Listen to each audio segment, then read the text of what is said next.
Hi everyone, I hope you all are doing good. Last videos में मैंने आपको merchant account बनाना बता दिया, उसका पर्पस बता दिया क्यों बनाते हैं।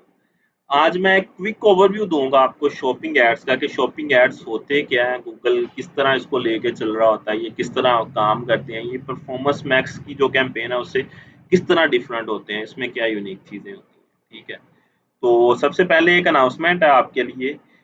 जो all existing vehicle ads smart shopping campaign will upgrade to performance max. ये जितने भी आपके ऐड हैं स्मार्ट कैंपेन के या व्हीकल के, वो आपके परफॉर्मेंस मैक्स में शिफ्ट हो रहे हैं, अपग्रेड हो रहे हैं। और उसके बाद वो कब हो रहे हैं? सितंबर 23 को। ठीक है, bringing your additional inventory and formats and reach to new customer। ठीक है, उसके बाद accounts in which all campaign have been upgraded are no longer be be able to create new smart shopping campaign के आप new smart campaign बना सकते हैं जिनके अंदर आपके जो वो ऐड है अपग्रेड हो चुके हैं, वो जो कैंपेन है अपग्रेड हो चुकी है। ठीक है, उसके बाद ये कुछ आपको देखने को मिलेगा कि मर्चेंट जो कुछ डिटेल्स है कि अगर आप रिटेलर हैं, आप शॉपिंग कैंपेन जो आपकी परफॉर्मेंस मैक्स कैंपेन है आप वो लाइव कर सकते हैं, या आप अपनी स्टैंडर्ड शॉपिंग कैंपेन लाइव कर सकते हैं, ताकि आप अपने जो ऑनलाइन और लोकल इन्वेंट्री है उसको बूस्ट कर सकें, उसको प्रमोट कर सकें, ट्रैफिक को बूस्ट कर सकें, लोकल स्टोर को बूस्ट कर सकें, या आप अपनी क्वालिफाइड लीड्स को बेहतर बना सकें। तो आप ये दो तरह की कैंपेन्स यूज़ कर सकते हैं, पहली परफॉर्मेंस मैक्स की या स्टैंडर्ड कैंपेन जो शॉपिंग कैंपेन होती है वो। ठीक है, तो इससे क्या होगा? To get started you will send your products with merchant center and create campaign in Google. आप क्या करेंगे? आप मर्चेंट सेंटर में अपनी प्रोडक्ट सेंड कर रहे होंगे या अपनी जो आपकी कैंपेन है वो बना रहे होंगे। ठीक है, देन उसके बाद क्या होगा? Then we will use your campaign and product to create ad on Google and in other placements around the web depending on the campaign type के हम campaign type के हिसाब से आपकी products को जो आप मर्चेंट सेंटर के थ्रू फैच करवा रहे होंगे उनको प्रमोट कर रहे होंगे। Simple words. ठीक है, shopping ads are one type of ad that can be created from your product data कि आपके प्रोडक्ट डाटा की बेस पे ये क्रिएट हो रहे होते हैं, हर एक के डिफरेंट होते हैं, किसी के भी सेम नहीं होंगे ये। In contrast to a text ad which displays text only, shopping ads shows a user to photo of your product plus a title। In simple words के टेक्स्ट ऐड में टेक्स्ट शो होता है, shopping add में आपकी product की सारी detail show होती है। ठीक है, उसके बाद ये काम कैसे करते हैं? काम ये ऐसे करते हैं, shopping ad use your existing merchant account merchant center product data to decide how and where to show your ad. के जो शॉपिंग एड्स हैं उसमें जो मर्चेंट सेंटर के थ्रू हम प्रोडक्ट्स फैच करते हैं, शॉपिंग ऐड क्या कर रहे होते हैं? डिसाइड कर रहे होते हैं कि आपकी प्रोडक्ट कहाँ पे शो करवानी है। The products data you submit through Merchant Center contain detail about product to sell। कि आप जो मर्चेंट सेंटर के थ्रू डाटा फैच करवाते हैं, वो आप क्या कर रहे होते हैं? वो बता रहे होते हैं कि आपकी प्रोडक्ट कहाँ सेल करनी है और ये क्या डाटा आपकी प्रोडक्ट के रिलेटेड। उसके बाद इसमें सिंपल मैं सिनेरियो आपको बता देता हूँ कि ये कैसे वर्क करते हैं। आपकी ई कॉमर्स की वेबसाइट है, ई कॉमर्स की वेबसाइट पे आपकी सारी प्रोडक्ट्स लिस्ट है। ठीक है, आप उसका मर्चेंट अकाउंट बनाते हैं, जो मैंने आपको लास्ट वीडियोस में मैंने आपको बताया कि किस तरह बनाना है। ठीक है, मर्चेंट अकाउंट क्या करता है? आपकी सारी की सारी प्रोडक्ट्स को फैच करता है। ठीक है, फैच करके अपने पास स्टोर कर लेता है। और हमने मर्चेंट अकाउंट लिंक किया होता है गूगल ऐड के साथ।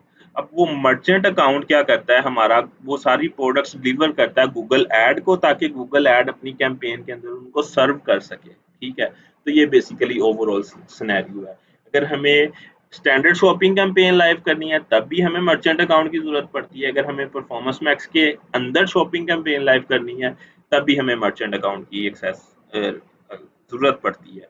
तो इस तरह ये वर्क कर रही होती है। ठीक है। अब इसके बेनिफिट्स क्या हैं? बेटर क्वालिफाइड लीड्स ऑब्वियसली जब आपकी डायनेमिक प्रोडक्ट की सारी स्पेसिफिकेशन, जो प्रोडक्ट कंटेन कर रही है, उसकी प्राइस, उसकी डिस्क्रिप्शन, उसका टाइटल, उसका कलर और जो भी उसके अदर वेरिएंट्स हैं वो शो हो रहे होते हैं यूजर को, तो यूजर के लिए डिसीजन लेना आसान हो जाता है कि मुझे ये बाय करनी है या नहीं। उसके बाद easy retail centric campaign management obviously कि जब आपके पास आप प्रोडक्ट ही दिखा देते हैं, क्वांटिटी दिखा देते हैं, तो आपके पास ये सारी कैंपेन को मैनेज करना भी आसान होता है यूजर के लिए भी कि वो बाय कर सके, और रिटेल सेंट्रिक होते हैं आप। ब्रॉडर प्रेजेंस कि आप क्या करते हैं, आप जब प्रोडक्ट्स दिखा रहे होते हैं मल्टीपल यूजर्स को, रेलिवेंट यूजर्स को, तो वो आपकी प्रेजेंस बढ़ जाती है। ठीक है कि जब मल्टीपल यूजर्स आपकी डायनेमिक हर प्रोडक्ट, मतलब मल्टीपल प्रोडक्ट्स होंगी तो मल्टीपल यूजर्स देखेंगे, तो आपकी प्रेजेंस ब्रॉड हो जाएगी। Powerful reporting and competitive data, क्योंकि इसमें क्या होता है कि आपके मल्टीपल वेरिएंट्स होते हैं प्रोडक्ट के प्रोडक्ट की डायनेमिकली शो करवा दी, इस वजह से आपके आपके पास पावरफुल रिपोर्टिंग कर सकते हैं आप, और कंपेटिटिव डाटा के इनसाइट्स दे सकते हैं। एक्सेस टू न्यू इन्वेंट्री कि अब आपने पूरी की पूरी आपने अपनी इन्वेंट्री गूगल को दे दी, सारी की सारी डिटेल्स दे दी, जितने भी वेरिएंट्स थे वो दे दिए। अब गूगल एआई की बेस पे डिसाइड कर रहा होता है कि क्योंकि थ्री परफॉर्मेंस मैक्स क्या करती है, गूगल के मल्टीपल जितने भी प्लेटफॉर्म्स हैं उन पे आपकी प्रोडक्ट शो करवाती है। तो वो आपकी प्रोडक्ट्स आपकी जीमेल के अंदर, आपकी डिस्कवरी ऐड के अंदर, डिस्प्ले ऐड के अंदर, यूट्यूब एड्स के अंदर, सर्च ऐड के अंदर, मैप के अंदर, हर जगह पे आपकी प्रोडक्ट को लिस्ट हो रही होती है, गूगल उसको प्रमोट करवा रहा होता है। ये कुछ बेनिफिट्स थे। अब किस तरह परफॉर्मेंस मैक्स डिफरेंट है स्टैंडर्ड कैंपेन से? अब वेयर योर एड अपीयर कि परफॉर्मेंस मैक्स कहाँ कहाँ पे अपीयर होगी और स्टैंडर्ड कैंपेन कहाँ कहाँ पे अपीयर होगी। पहले मैं स्टैंडर्ड कैंपेन बता देता हूँ ताकि डिफरेंस क्लियर हो सके। ये शॉपिंग टैब के अंदर अपीयर होगी, ये आपके सर्च के अंदर अपीयर होगी, गूगल सर्च के अंदर, गूगल इमेजेस के अंदर अपीयर होगी, गूगल सर्च पार्टनर वेबसाइट्स पे अपीयर होगी और मैप्स पे अपीयर होगी। अब परफॉर्मेंस मैक्स जो है इन जगह पे तो अपीयर होगी, इसके अलावा आपको यूट्यूब पे मिलेगी, डिस्प्ले में मिलेगी, जीमेल में मिलेगी, डिस्कवरी में मिलेगी, और भी काफ़ी जो प्लेसमेंट्स हैं न्यूज़ फीड्स वगैरह उनमें मिलेगी। ठीक है, तो ये डिफरेंस है। परफॉर्मेंस मैक्स की प्लेसमेंट्स ज़्यादा हैं, स्टैंडर्ड डिस्कवरी कैंपेन की प्लेसमेंट्स कम है। उसके बाद ऐड फॉर्मेट, इसके अंदर सिर्फ आपके शॉपिंग ऐड चलते हैं या लोकल प्रोडक्ट्स आप अपनी फैच करवा सकते हैं। इवन के परफॉर्मेंस मैक्स के अंदर आपके हर तरह के ऐड चलते हैं, shopping add, local ad, display ad, text add, YouTube add, multiple add आप शो करवा सकते हैं।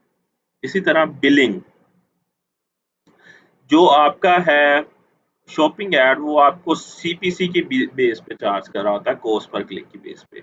इवन के आपके जो परफॉर्मेंस मैक्स है वो आपके टारगेट सीपीए की बेस पे भी चार्ज कर रहा होता है, मैक्सिमाइज क्लिक, उसके मैक्सिमाइज क्लिक नहीं सॉरी, टारगेट रोएस, ये दो की बेस पे चार्ज कर रहा होता है, टारगेट सीपीए और टारगेट रोएस, मैक्सिमाइज कन्वर्जन और मैक्सिमाइज कन्वर्जन वैल्यू।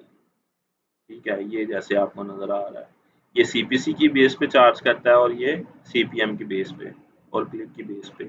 बिडिंग मैंने ऑलरेडी आपको बता दी, मैनुअली भी सेट कर सकते हैं आप।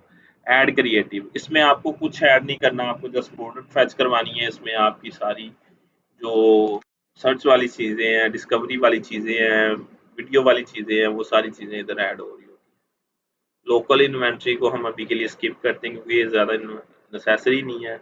उसके बाद अदर फीचर्स हैं कि इसमें audience targeting to serve ad to specific audience, क्या है, ये स्पेसिफिक ऑडियंस को ही ये टारगेट हो रहे होते हैं, और इसमें यूआरएल एक्सपेंशन भी है और न्यू कस्टमर एक्विजिशन गोल भी है कि अगर आप न्यू कस्टमर को दिखाना चाहें उनको भी दिखा सकते हैं और यूआरएल को एक्सपैंड भी करवा सकते हैं।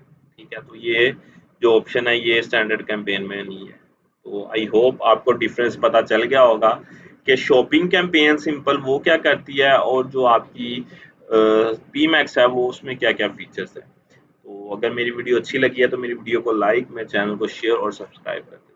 ओके जी, अल्लाह हाफिज़।